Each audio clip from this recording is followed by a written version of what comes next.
L'objectif de cette vidéo est de comprendre les mécanismes microscopiques qui expliquent les réactions en chimie organique.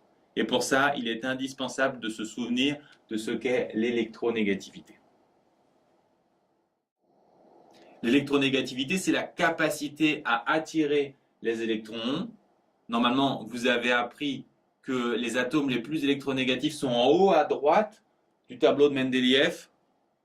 Mais concrètement, c'est beaucoup plus simple de retenir que les atomes très électronégatifs sont F, O, N, Cl, puisqu'ils sont uniquement 4. Donc retenez, les atomes très électronégatifs sont Funkel ou Klon. Choisissez le moyen mémotechnique que vous préférez.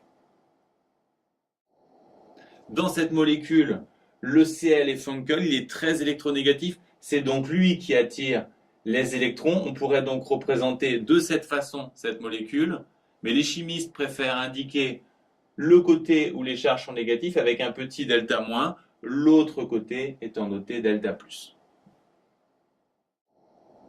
Il peut également être utile de se souvenir que dans ce cas, on a ce qui s'appelle un moment polaire dirigé des charges moins aux charges plus, et que si vous avez une molécule avec plusieurs liaisons polarisées comme ici, pour savoir si la molécule est polaire, vous sommez les moments polaires. S'ils s'annulent, elle est apolaire, et sinon, elle est polaire.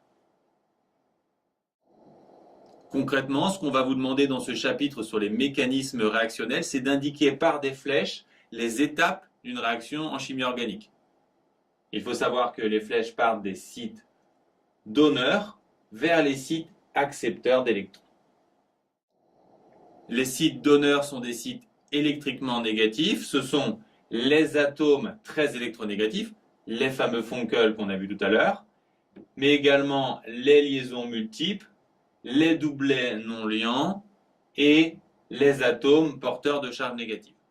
On peut s'apercevoir, quand on observe certaines molécules, que souvent, plusieurs caractéristiques sont regroupées. Ici, le haut, il est Funkel, donc très électronégatif.